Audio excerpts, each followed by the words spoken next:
Hello, welcome back to the channel. It's Monday and I don't know, maybe it's the changing weather, maybe it's just me, but today just doesn't feel, I don't know, it feels like a Monday. I don't know if that makes any sense. Maybe it makes sense to you, or maybe it's the garden winding down thing. Just feeling a little bleh, just bleh. That's the best words I can describe it, bleh. So today, as you can just see in the beginning of this video, I turned around and just got rid of the last of the Mexican sunflowers. I was holding them out until the last possible moment, but there's no new buds on them. They're not going to start flowering again, no matter how much I deadhead them. The cold weather is here. It's not actually that cold, but I think later this week we'll probably be getting some frosty mornings. Again, I'm in growing zone 8B now, because if you didn't know, the hardiness maps changed.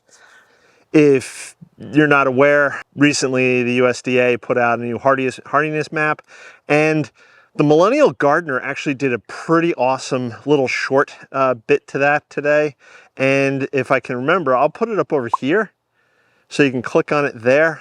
Basically what he said was, because he read through all the information on the USDA site, which a lot of us don't do. I think we probably would just go and look at the map and go, oh no, it's getting warmer kind of thing. But apparently back in the mid 80s, there was some really cold winters. And the way the data is collected, they don't collect like consistent data every single day. It's certain times. The Millennial Gardener does a much better job at explaining this than I do. So if you haven't checked out his video, go check it out. But basically, it's an average of a certain amount of data points. And back in the 80s, we had extremely cold winters a couple of times, and that skewed the whole data set. So essentially, everybody got a little colder. Well, now that the new data set is out for the new range, that is gone. And now we're back kind of where we're supposed to be, allegedly, maybe, possibly. I don't know. I'm not a weather expert. But again, you can go check out the Millennial Gardener there. So I've gone from being an 8B, and really all this has to affect, and any of us, is that cold temperatures, the average cold temperatures through your winters. So again, I'm in eastern North Carolina. It doesn't get that cold here. Yes, we will get some overnight freezes or freezes for a few hours, or on the rare case, maybe a whole day of freezing temperature. That's a rare case. Typically, it's just peaks and valleys. You'll get a freeze early in the morning, and then by later in the afternoon, it's, back up to 50, 60, whatever it's supposed to be, and then drops back down again at night. And the ground never freezes here, which is kind of a good thing, which means I can then basically be planting all sorts of stuff all year long, including this. This is the Magnolia Star. This is a star magnolia, and it's been sitting in this pot for about 2 years, which is incredibly sad, and it's entirely my fault. I got it as a bare root from Arbor Day Foundation. I stuck it in this pot, and I just set it off to the side. I have been watering it, and I have been taking care of it, and it has grown somewhat. So I'm going to turn around and go and plant this up today, because it's something I've been meaning to do and something I should have done a long time ago. But I can still do it now. We don't get that cold. This magnolia should have a good healthy root system underneath in this pot, and if not overgrown. And we're not expecting any severe freezes, at least this week, probably not until later in December. Let me stop rambling. Let's go plant this thing. Okay, so here we are at the opposite side of my house from the vegetable garden. If you ever want to know where I am in the garden or the layout of the garden, go over to growinggreenfinger.com, the garden, and you could check out a map there on the page, which I try to update yearly. In fact, it's probably due for an update this upcoming December, January. What I intend to do with this whole area right here eventually in time is have basically a hedgerow or a hedge of, or a wall of hedges, bushes, shrubs. Various different types, kinds, it doesn't matter. I don't want it to be uniform, because I want to grow all sorts of different types of plants, not necessarily all the same of one type of plant, because I want all the plants. Don't we all as gardeners? I just want all the plants. So I have a Midnight Bark, I believe it's called, or Midnight something or other, 9 bark right here. And off to the side here, I have a Spirea. Thankfully, the deer don't touch the Spirea, but they do like to nibble on the 9 bark every once in a while, which is highly annoying. So they keep it pruned for me instead of letting it grow into something bigger. That being said, in between, once upon a time, I had a euonymus, and I think euonymuses are absolutely beautiful. They're lovely plants, but they are like, I don't know, Twinkies to deer. They're like Twinkies to deer. It just ate it right down to the, I mean, stems, everything right down to the ground. It was ridiculous. So that went out the window, and in this spot, I'm going to put the Star Magnolia. The ground is pretty much ready to go. There's not much I need to do because this ground was already prepared for the euonymus a few years back. So I'm basically just going to drop this in. I'll fill in around it, give it a good water, and then this magnolia will finally have a home. I just want to show you the roots up close and personal. So it's not super root bound, which is actually good for the plant. Magnolias aren't the fastest growing of plants, so this is actually good. The roots all look good, healthy. So yeah, I'm gonna just drop this in the ground and we'll move on.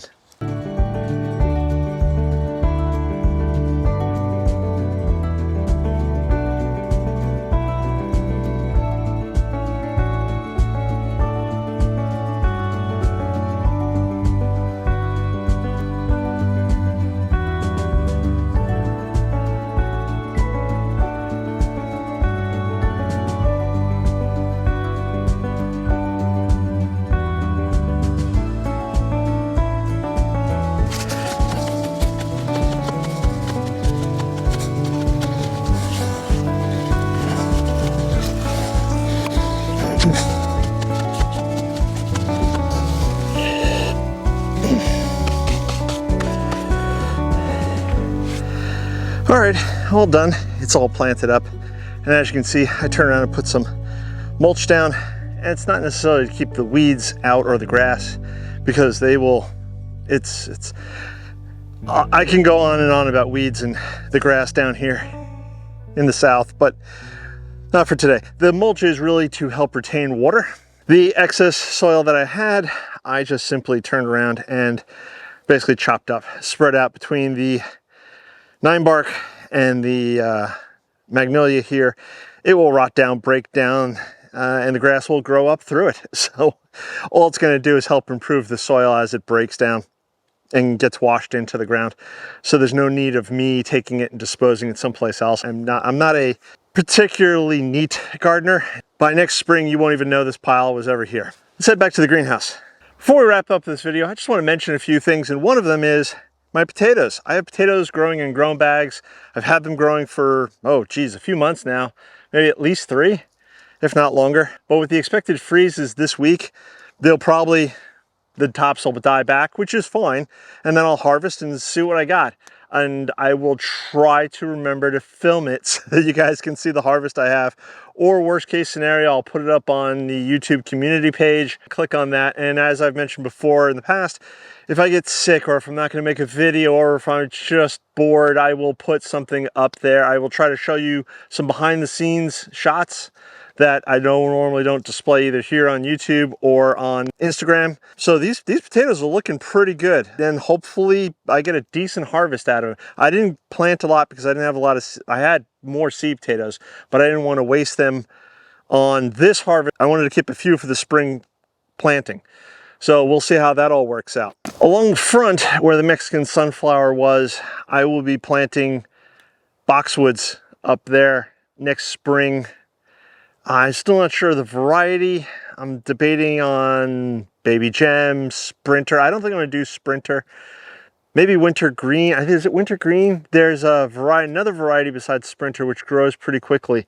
Although the boxwoods, the Baby Gems that I have, I seem to be outgrowing the Sprinters. So I'm not sure of which variety, but if you have any thoughts on the subject, please leave those comments below. But yes, the front will be changing here. But fear not, I will be planting sunflowers, Mexican sunflowers, out in the new flower beds, which still have yet to be built, hopefully in the springtime. So if you guys have any questions or comments, again, please leave them below. If you're a new subscriber, welcome to the channel. I'm growing a garden here, or building a garden here in growing zone 8B now in eastern North Carolina, and I'm taking you along the ride with all my challenges, trials, tribulations, things I'm learning because I am a growing gardener. If you don't follow me on Instagram, give it a follow on Instagram. I often post pictures there that you may not see here on YouTube or even the YouTube community page. Again, check out that YouTube community page. And what else, Sophie? What else? If you haven't checked out my Etsy store, please check out the Etsy store. I got all sorts of photo prints up there, various other things. And as time goes on, I will be adding more and more products to the store. So check that out. Also, big news on Friday. I don't know what video I'm going to do on Friday. I still have some garlic to plant. So if you'd like to see me planting garlic or more garlic, then please let me know in the comments below, because again, I still have some more garlic to plant. But there will be, irregardless of whatever video I do, on Friday, there will be big news. Happy Thanksgiving to everybody. Hope everybody has a good Thanksgiving. I will see you after Thanksgiving on Friday. And unless something changes, and again, that's where you'll find out that information on the YouTube community page. But I'm pretty sure there'll be a video on Friday. Right now, I don't see any reason why there wouldn't be. So again, stay tuned on Friday. Big news coming. And I think that's going to wrap it up for today. I'm going to catch you on the next one. Come on, Sophie.